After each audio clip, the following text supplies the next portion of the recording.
사도행전 27장. 우리가 배를 타고 이탈리아로 가기로 결정되자 그들은 바울과 다른 죄수 몇 사람을 아우구스투스 부대 율리오라는 장교에게 넘겨주었다. 우리는 아드라무테노에서 온 배를 타고 떠났는데 그 배는 아시아 속주의 연안을 따라 여러 항구를 거쳐가게 되어 있었다. 데살로니가 출신인 마케도니아 사람 아리스타르고도 우리와 함께 있었다. 이튿날 우리는 시돈에 닿았다. 율리오는 바울에게 친절을 베풀어 친구들에게 가서 보살핌을 받도록 허락했다. 그 후 우리는 그곳을 떠나 키프로스 섬을 바람막이로 삼아 항해했다. 역풍이 불었기 때문이다. 우리는 길리기아와 팜필리아를 따라 넓은 바다를 항해하여 리키아의 미라 항구에 닿았다.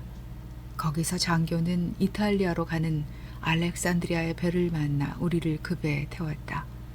우리는 여러 날을 천천히 항해하여 간신히 크니도스에 도착했다. 그러나 바람 때문에 더 나아가지 못하고 살몬의 근처를 지나 크레타 섬을 바람막이로 삼아 항해했다.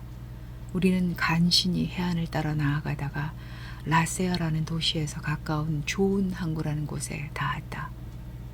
상당한 시일이 흘렀고 단식하는 때인 속죄일도 이미 지났기 때문에 이제는 항해하는 것이 위험했다. 그래서 바울은 이렇게 권유했다.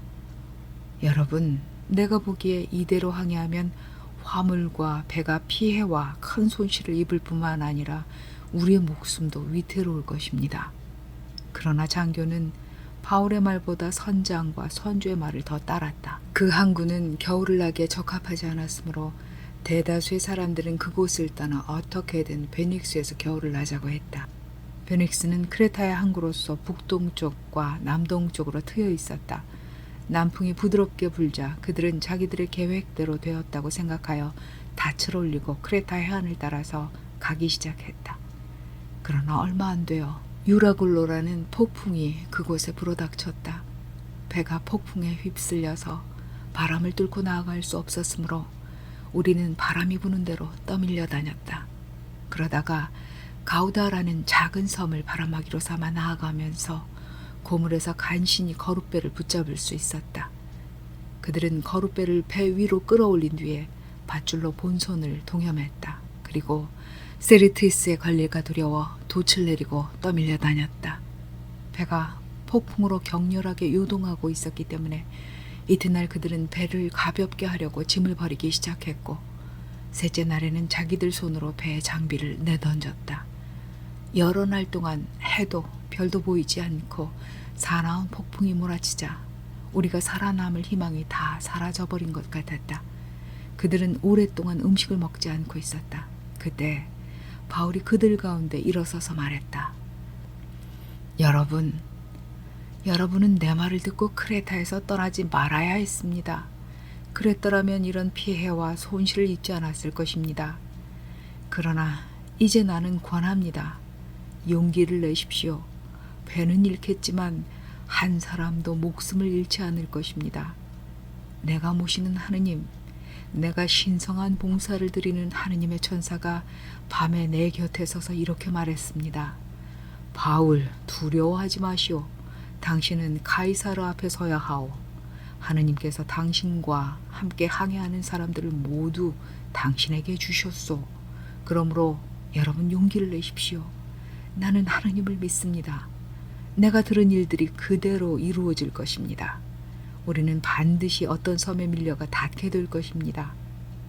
14일째 밤이 되었을 때 우리가 아드리아 바다에서 이리저리 떠밀려 다니고 있었는데 한밤중에 선원들은 배가 육지에 다가가고 있다는 느낌을 받았다. 그래서 물 깊이를 재어보니 20길이었고 조금 더 나아가 다시 재어보니 15길이었다. 그들은 배가 암초에 걸릴까 두려워서 고물에서 닷 4개를 던지고 날이 밝기만을 기다렸다. 그러나 선원들은 배에서 도망치려고 이물에서 닻을 내린다는 핑계를 대면서 거룻배를 바다로 내렸다. 그때 바울이 장교와 군인들에게 말했다. 이 사람들이 배에 머물러 있지 않으면 여러분은 살아남을 수 없습니다. 그러자 군인들은 밧줄을 끊어 거룻배를 떠내려 보냈다. 동틀 때가 가까워지자 바울은 모든 사람에게 음식을 먹으라고 권하면서 말했다. 여러분이 마음 졸이고 기다리면서 아무 음식도 먹지 않고 지낸 지 오늘로 14일째입니다. 그러니 이제 음식을 좀 드십시오. 그래야 살아남을 수 있습니다. 여러분 가운데 어느 누구도 머리카락 하나 잃지 않을 것입니다. 바울은 이 말을 한 후에 빵을 들어 그들 모두 앞에서 하느님께 감사를 드리고 떼어 먹기 시작했다. 그러자 그들 모두도 용기를 얻어 음식을 먹기 시작했다. 배에 있던 사람들은 모두 276명이었다. 그들은 음식을 든든히 먹고 나서 밀을 바다에 던져 배를 가볍게 했다. 날이 밝자 그들은 어느 땅인지는 알 수 없었지만 모래사장에 있는 어떤 만을 보았다. 그래서 할 수만 있으면 배를 그 해변에 대기로 했다. 그들은 닷들을 끊어 바다에 버리고 동시에 양쪽 키를 묶은 밧줄들을 풀었다. 그리고 앞돛을 올려 바람을 타고 해변을 향해 나아갔다. 그런데 배가 바닷물이 양쪽에서 만나는 모래톱에 걸려 얹히고 말았다. 이물은 박혀 꼼짝도 하지 않고 고물은 세찬 파도에 부서지기 시작했다. 그러자 군인들은 죄수들이 헤엄쳐 도망치지 못하게 하려고 그들을 죽이려고 작정했다. 그러나 장교는 바울을 구하고 싶어서 군인들이 뜻대로 하지 못하게 막았다. 그리고 헤엄칠 수 있는 사람들은 바다에 뛰어내려 먼저 육지로 가라고 명령하고 나머지 사람들 가운데 일부는 널 조각을, 일부는 배의 파편을 붙잡고 가게 했다. 그리하여 모두가 무사히 육지에 이르게 되었다.